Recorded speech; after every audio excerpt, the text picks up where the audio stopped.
Hi there, welcome back. If you're new here, happy to have you here. If you're not new here, so happy to see you again. It's been a while since we last talked or you last saw me on video, so I'm happy to be making another one. It's long overdue. I mean, I think at this point it's been a month and a half, and it hasn't been by choice. I've had a lot of really good things happening in my life, but it's kept me extremely busy and I don't have anything planned. I have a couple ideas that I wanted to mention towards the end of this video just to gauge what you all might be interested in hearing, especially when I do feel like I'm limited on time. I want to make sure that I'm creating something that you're interested in. So stick around for the end because I'm going to put out a couple video ideas that I've been thinking of. But in terms of this video today, I just wanted to kind of go through my comments and talk about the comments that you all have left and just really connect with a lot of you on that level. And then before I get to that, I just wanted to kind of give a quick update with my life. So I think I mentioned this in a previous video, but we bought a house back in March. So part of it has been getting the house straight. It's not a new house. I mean, it needs a lot of work. A lot of our appliances are like 20, 30 years old, and we're just waiting for them to break at some point. But there's been a lot of things that we've had to fix in the house, and we redid my daughter's room, so we had to like paint the room, and painting was a lot more work than I thought. And my husband is very type A, so he wants to make sure that everything is done correctly. I'm type B. I'm like, it's fine, let's just go with it and we'll figure it out along the way. But he's a plan and prepare type of person. So it took us like 3 weeks to clean up like the drywall because there was a lot of drywall work that needed to be done, and we eventually painted it. The color turned out amazing.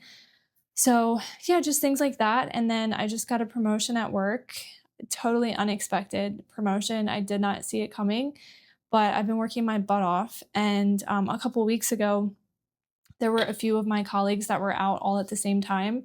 So I was kind of like the only one at work. So I was working 14-hour days, and I'm not even exaggerating. I was waking up at 9, logging on for work, and then logging off at like 11 at night. And I was eating at my desk.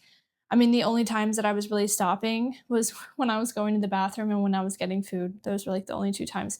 So I was starting to feel very overwhelmed, and I was getting worried about my mental health because I can't handle that for long periods of time. Like I just mentally cannot handle it. And luckily it was just that 1 week. So I just took a really long rest that weekend. I think I slept in that weekend. And it was just really good for me to kind of reset that weekend. Another thing, so that was rough on my mental health. But in terms of the good things that have been going well for my mental health is honestly this house. I have lived in apartments probably since like 2019, 2020, maybe a little bit after that actually. But I have lived in an apartment, and I've moved and lived in a lot of different apartments in the last however many years. And I did not notice how big of an impact apartment living actually had on my mental health until I finally moved into a house. And if I would have known the difference it would have made, I would have just rented a house instead of renting apartments for the past however long. But it's just something about being boxed up in a small apartment and not being able to just step outside and have a yard. Like just being able to step outside and walk outside barefoot. I know it sounds insane, but just feeling the grass on my feet. Or we live in a community, which is really nice. I know some people prefer to live kind of secluded, but personally, I like living in a community. I like having neighbors. We've met all of our neighbors, they're great. Just being able to walk outside and just say hi to your neighbor, or be able to walk around the neighborhood and like go for bike rides. Like my grandmother, she's so sweet. She's had a really nice bike for like 10, 15 years.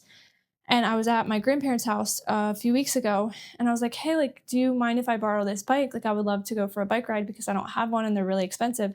And she was like, no, honey, you can have it. So I took it, and my husband got an old bike from one of somebody that he works with. So we went for a bike ride. My daughter was with her dad. We went for a bike ride one day, and we ended up going like 14 miles, which was not by choice. We did not plan that. We just kept going. And then by the time we hit like the 7 mile mark, we were like, oh my gosh, dude, like you're like, we have to go back. Like And oh my gosh, on the way back, he got a flat tire. Oh my gosh, it was horrible. We were like halfway back, and actually, sorry, this is like such a side tangent, but it's so funny. So I have this like pink bike. Like it's pink and it's like an old school looking bike. It's got like a basket on the front. It's so cute. He has like this mountain bike, but the seat on his mountain bike is very uncomfortable and the seat on mine is super comfortable. So on the way back, he was like, "Let's switch bikes." So my husband's like on this pink bike, right? And I'm on this mountain bike, and people are like going by, like looking at us, like, "Why is why is he on a pink bike?" And so halfway back, I'm on his bike, and the tire just goes completely flat, and I felt so bad. I was like, "Oh my gosh, did I run over something? Did I do something?" But I think it just hadn't been used in a while. So anyways, we it went flat. Then the wind was so bad that day, and I don't go for long bike rides, so I was already extremely exhausted at this point, and on the way back, the wind was, like, really bad, it was pushing up against us, so I was like, "Okay, I'm gonna keep going ahead of you. I'll ride my bike home. I'll get my car." Meanwhile, we don't have a truck, like, we don't own a truck, so it's like I'll get to that. So I'm like, "Okay, babe, like, I'm gonna drive home, or ride home as fast as I can. I'm gonna pick up my car, and then you go to the closest park. I'll come and I'll pick you up from the park." So you're like, "Okay." I thought I was gonna die on the way back home because the wind was absolutely killing me. My legs were on fire. I mean, it was crazy. And then I get home and I'm like, I don't know how we're gonna fit this bike into my car. I drive a small car. And so we had to like put the bike in my trunk and then drive down the road back home with my trunk open. So, needless to say, long to make a really long story short, it was just really good for me to get out though. It's like I never used to do stuff like, well, I did every now and then I would go hiking and things like that, but just being able to go for a bike ride over the weekend and not even leave my house, like it's just been an amazing experience. And I'm so like I'm incredibly grateful for the life that I live and just to be able to do that. I know it's a luxury, but all that to say, living in a house has helped my mental health so much. So in a lot of ways too, when I say I've been busy, it's also because I've been doing things like that where I've been getting out more, and we have a hammock and I put the hammock in our yard, so we just hang out in the hammock sometimes, and my daughter will play with some friends in the neighborhood, and it's been a night and day difference. And I just look back at like all the apartment living I did, and it just was so miserable, especially when I lived in the city. Don't get me wrong, I love the city. I wish I could have a house in the city and a house where I am now. Um, but just living in the city and just being surrounded by concrete and not not having a yard, and just the city that I used to live in, it was like the people weren't friendly there. They were I don't know. They were like uppity, I guess, which there's nothing wrong with that, but it was just really hard to make friends because I'm pretty down to earth. So it was always a challenge making friends when I lived in the city. I had some great friends through work and other things like that, but it was hard to organically make friends. So, excuse me. So, I don't know. That's just a couple things. Um, my medicine. So I upped my dose of Lamictal. Um, So I was actually on a really low dose, and I'm extremely sensitive to medication, extremely sensitive. There was one medication I tried last year, and I can't remember what it was called, but the first time I tried it, I woke up the next day and I literally felt like I was drugged, and I was like on one of the lowest doses, and I couldn't even take my daughter to school the next morning because I could not open my eyes. Like I literally was like so sluggish and so tired. I felt like when I woke up, and I took it the night before. I think I took it at like 8, 9 at night.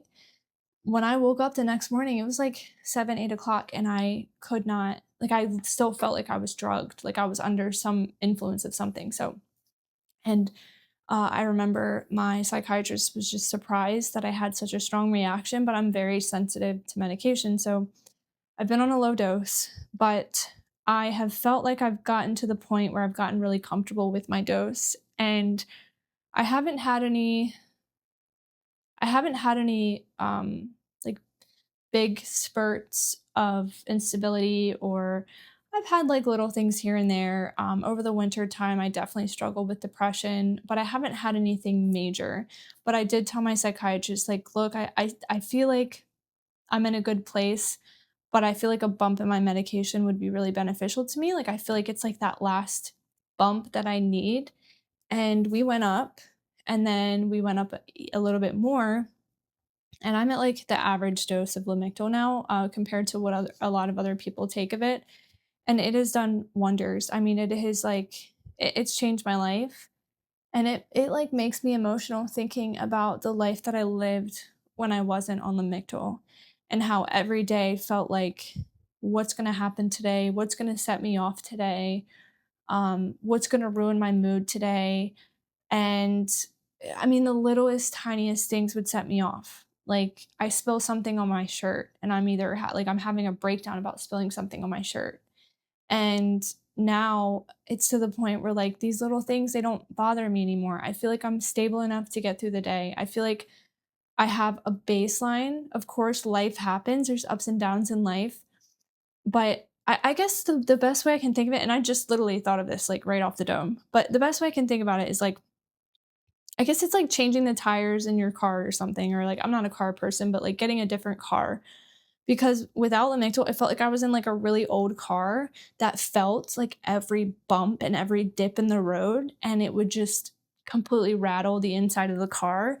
But now with Lamictal, I feel like it's a much smoother ride. Like I might feel some of the bumps, especially if they're bigger, but not to the degree that I was feeling them in the old car.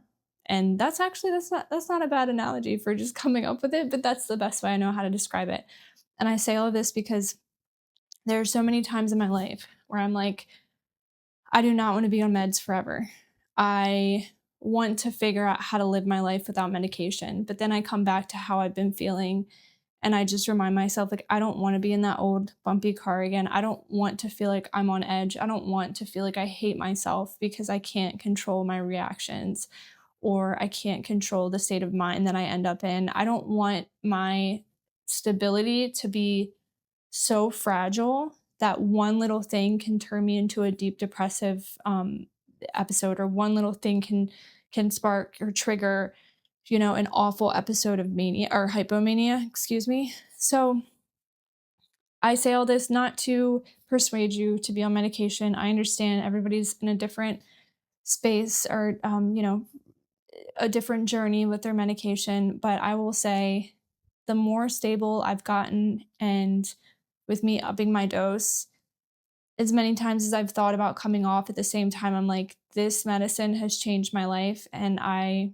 don't ever want to look back. And I want to be honest with you. Maybe some of you can relate to this.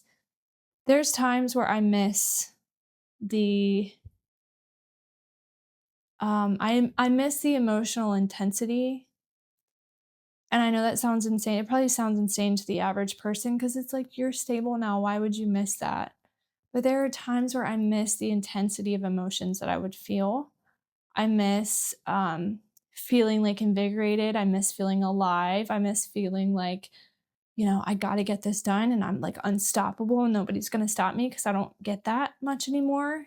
And I miss feeling so deeply that I can just sit here and write poems, or write a chapter of a book that I hope one day I'll be able to put out. Like, I miss the creativity aspect of it, because I miss the intensity of what I was feeling, and the ways that I was able to turn that into creativity, or turn that into me being productive. But as much as I miss the intensity, I I've never felt this stable in my entire life, and it has changed everything around me. It's changed my relationships.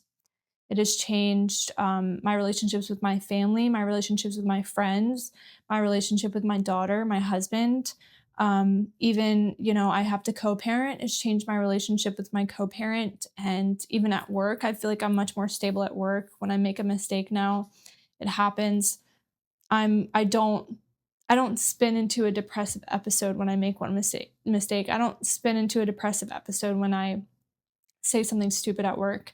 I can move past it. Again, I'm in that new car. I feel the bump a little bit, but I can keep moving. I don't get stuck there.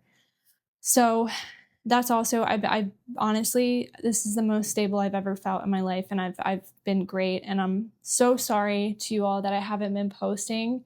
I do check, you probably notice, I check my YouTube app all the time, and I try to stay connected to all of you.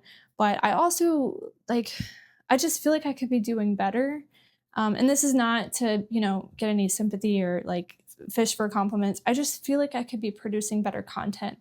And then sometimes I just hit like a dry spot where I'm like, I don't know what they want to hear. They might not want to hear what's going on in my life. That might be boring to them. Like, they want to get something out of my videos, and I don't want to just post just to post. I want it to be meaningful. But at the same time, like with this video, I was like, it got to a point where I was like, I can't just not post something. I have to post because I want to connect with them, and I want them to know I'm still here, and I want them to know that they're here, and I appreciate them showing up, and I love my community, and I want to make a difference in my community's life. But it's like, the bar is so high. Sometimes I'm like, well, I have to make videos that are insane to help my community out. And it's just a stupid thing. It's just a stupid thing that I think. I don't know. I think I just get so caught up in perfection that I forget that you all don't need perfection. You just need somebody to show up. And that's why I'm here tonight. So this video is probably going to be way too long. I don't know how much I'm going to clip out of this video, but let's just get to the main point of this video, which is I wanted to start looking through some of your comments and just talk about them. Okay, so I just checked, and we're still recording, which is great, but it's already been like 20 minutes. I've been talking way too much, but maybe I will post a really long video. I don't know. Okay, getting crisscross applesauce here. Okay, so a week ago, I have no Chris's. You commented on my video, what it feels like to live with bipolar disorder. And you said, brave of you to talk about it. I only tell it to others if they have mental problems themselves or someone they know, so that I can relate. Yes, agree. I'm stable enough, disciplined, and on lithium for 25 years now. I learned to enjoy both sides and be rational about it to myself. My full-time job gives me enough distractions, and when it is time to move to another job, I can count on my slightly manic phases to power through those phases with ease. Good luck with your journey. And it at least makes for a colorful ride. So yes, 1,000%. I've heard a lot about lithium, so I'm glad that it's worked for you, and I've heard that it's helped a lot of others.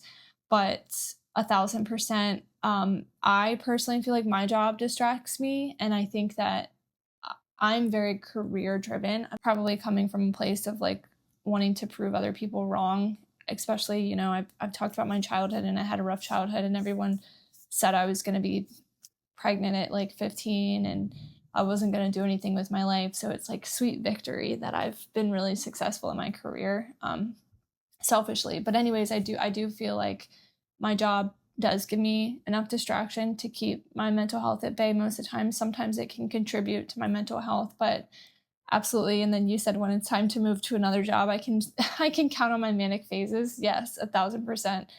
I have changed jobs a lot too, a lot more than I'm proud of. It's hard for me to stay somewhere for a long time for whatever reason. I just get bored and I bounce around.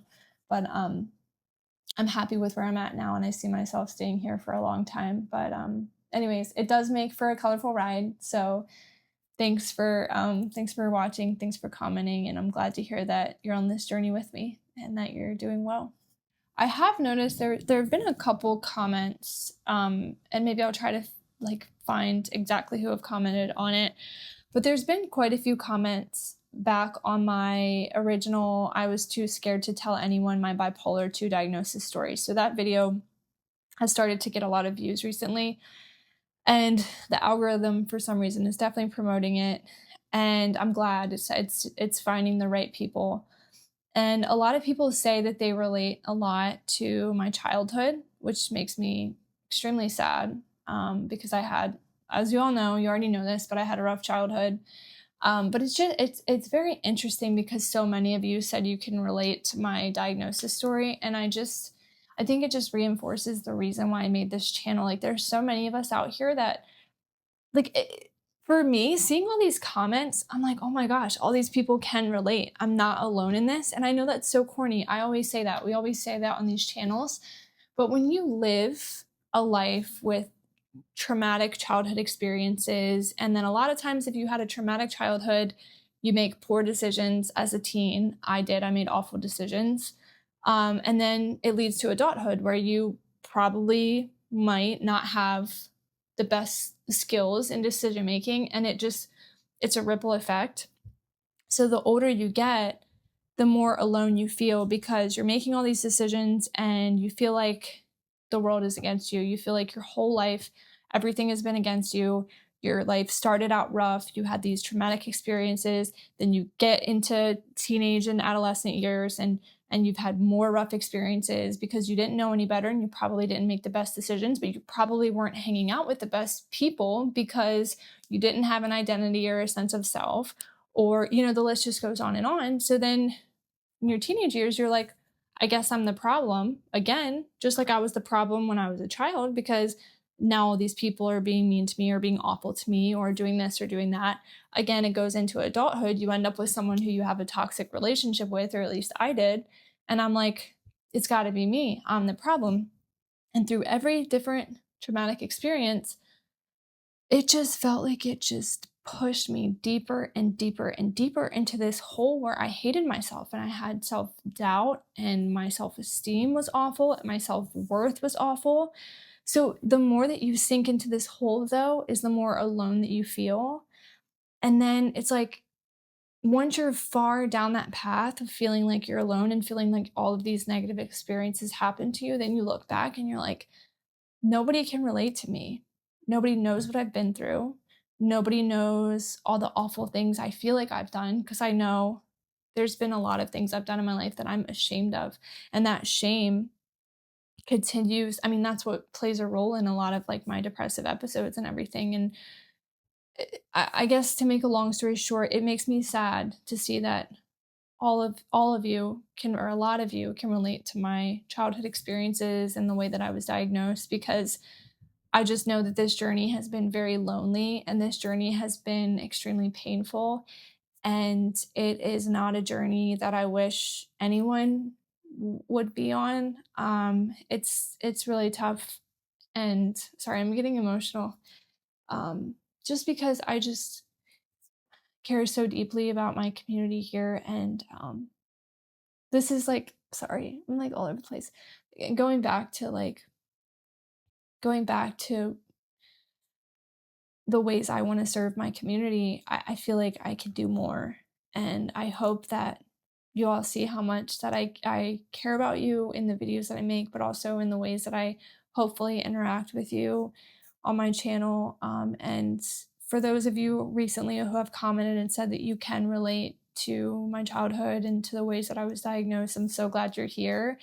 And I'm hopeful that I can continue learning more about you and your journey. And I don't know, maybe some of you have a YouTube, and if you do, please let me know, because anybody who's shared that they have a YouTube channel, I've gone to it and I've subscribed, so please continue to do that. But and I'm like, I'm there's times where I'm like, oh my gosh, there's got to be something out of the box that I can do to help us feel connected and help all of us, but I just haven't landed on the $1,000,000 idea yet. I do have to give a shout out to like one of my OG subscribers, and his name is Gary on here. I can't think of his full name, but Gary, I seriously appreciate you so much. You comment on all of my stuff. You and I have shared a lot of similar point of views, and you are just like my OG from day one, it seems. So thank you for being here. And I always, as soon as I see a comment pop up from you, I'm like, yes, that's scary. Let's go. Okay. There you are, Gary. I'm looking through my comments, and it says 3 weeks ago you said looking forward to when you're ready to release another video, but no pressure. And I said I appreciate you checking in. And you said it just might be my fatherly instinct. She has had her share, or sorry, I have a daughter who is 44. She has had her share of hardships, but is doing well now and closer than ever with her family. God bless you guys. Looking forward to your next post. So I'm glad that your daughter is doing well. I'm sorry to hear that she's also had her share of hardships, but I'm sure, just based on what I know about you and the comments that you leave, I'm sure that struggling with mental health, but also having a daughter that has had her own hardships has made you a better dad. And I hope that it's going to make me a better mom as my daughter grows up, because we just have those of us who have, mental struggles or bipolar disorder, like our EQ, our emotional intelligence is a lot higher than the average person. And I was just talking to my husband about this today, actually, because there's someone in our family who's really struggling right now, and her parents aren't emotionally they're emotionally available. They're very supportive. They're amazing parents. They're very kind, don't get me wrong, but they don't have the emotional capacity to dig really deep and to articulate deep difficult problems or articulate deep emotional pain. And so I feel like sometimes she feels very misunderstood because her parents can't give her that they can't meet her where she's at, and they can't give her what she's looking for when it comes to seeing her, truly seeing her and all of her emotions. So, and I was telling my husband, it's a blessing and a curse that I feel so deeply, because I do have the emotional ability to have these deep conversations with my daughter and talk about these really hard things and be able to articulate and help her articulate why she's having struggles, or just look at herself internally, and just the self-awareness that comes with that. So for any of you that might be, overwhelmed sometimes by the intensity of your emotions, just remember that it is definitely a blessing in a lot of scenarios, because we are able to reach deeper and further inward than most people can. And it's truly a blessing, especially for those who really need to be seen. We are able to see them in that way. So, anyways, so again, appreciate you, Gary. Okay. So let's see. Softs LK8810 a month ago said, "Thanks for sharing your story. There's truly power in talking about it. It only grows in the shadows." And yes, I could not agree more. I think the more that I hid it was the more ashamed I was of what I was feeling and the experiences I was going through. But just Brene Brown talks about this too. She talks about shame and how hiding things and not having anyone to talk to about it is how the shame and guilt continues to grow. I think when you hold it inside, it always looms over you of like, well, what if this got out? Like, what if everyone knew that I struggle with depression? And what if everyone knew I had bipolar disorder? And what if everyone knew? And then it's like the fear of the unknown. But once you name it and you talk about it, of course, with people that you trust, not just telling anyone, but once you name it and you talk about it, it just becomes so less scary than it was before. So totally agree. I don't know if you all can hear the thunder, but it's thundering here tonight, and I love thunderstorms, so it's like, it's perfect. Someone commented on my video what it feels like to live with bipolar disorder, the last video that I posted, and it was KNGDMIO, and they said it feels like you've finally healed, and then you're convinced you finally beat it, but then like clockwork ... So yeah, sometimes it does feel like you've healed and that you're stable and you're normal and you beat it, and then like you said, like clockwork, sometimes it can just come right back and you feel like you're undoing all the progress that you've made. But my comment back to them was, every time, but trying to learn how to anticipate it and expect the cycles, never expecting perfection.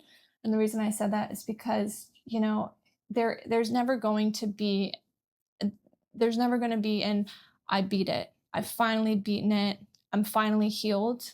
That will never exist. So I think it's helpful to remind yourself that it's a journey. You don't need to expect perfection. There will be ups and downs, just like life. Life never goes smoothly. Life comes with hardships. But just anticipating and expecting that, there might be hard times, but I'm equipped with the tools that I've learned over the years to be able to handle those hard times again. And just remembering, I always say this, progress isn't linear. If you've listened to me, you've heard me say that, but progress, it doesn't just go like this. Sometimes it'll go up and then back down, and then up higher and then back down, and then up and then down. And it's going to do that. That's just life. And you know, I would just, for anyone who's struggling, just remind yourself that a setback isn't always a setback. Sometimes it is, even if it doesn't feel like it, it's still a step in the right direction, even if it feels like a setback at the time. There's a recent comment I should. Okay, Lion of Judah 83. I think you've recently joined the party, so welcome to the party. I know actually you commented a few hours ago and asked how I've been. You said I've been all over the place mentally, miss you and God bless. So likewise. And I'm sorry to hear that you've been all over the place mentally. You know, I don't know if it's work, I don't know if it's family or friends or just in general, your mental health has been all over the place, but I hope that you find some sense of stability. Maybe that looks like reaching out to a friend. Maybe that looks like, I don't know, calling someone you haven't called in a while.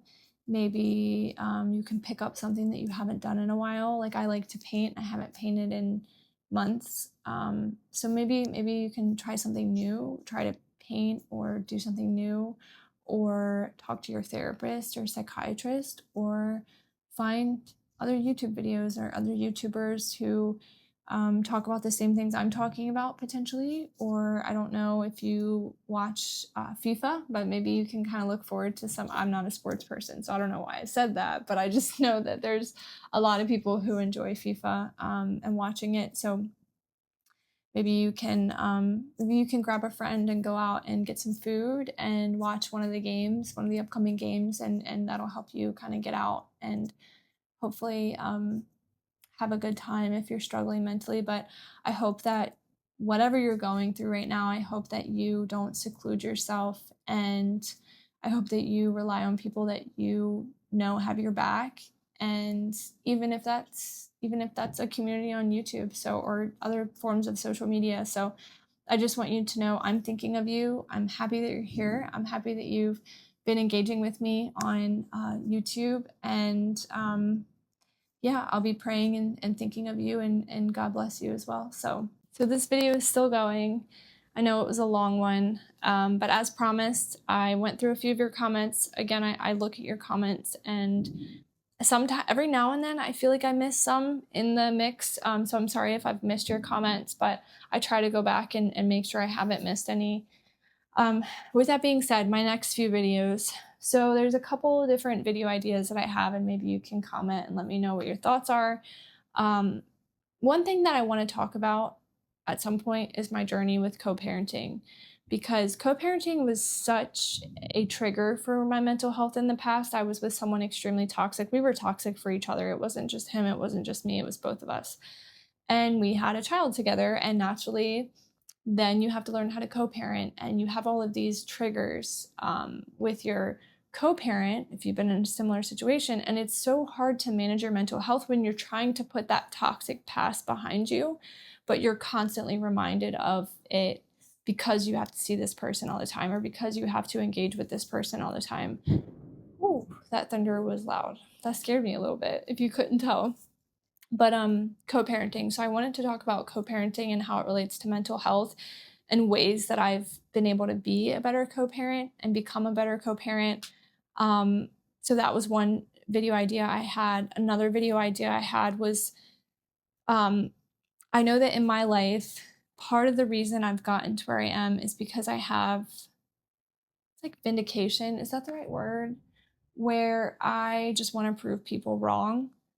And I want to talk about the psychology behind that, and why I think it's fueled where I am today, and why I haven't given up, even though there's been moments where I've wanted to give up everything and I didn't want to do it anymore.